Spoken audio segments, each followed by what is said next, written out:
How to delete all data on iPhone before selling. To get started, first of all go ahead and open up the Settings application on your phone. Once you're here, tap on your account at the top. This is your Apple account settings page. On this page, go to iCloud. Here, you can view your iCloud storage and all the apps that are currently synced to iCloud. Scroll down and go to iCloud Backup. Now, scroll down and tap on Backup Now to back up all your data before selling your phone. After that, go to the Settings page and tap on General.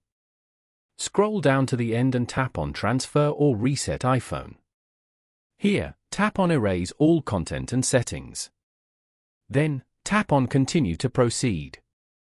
And then, tap on Erase iPhone.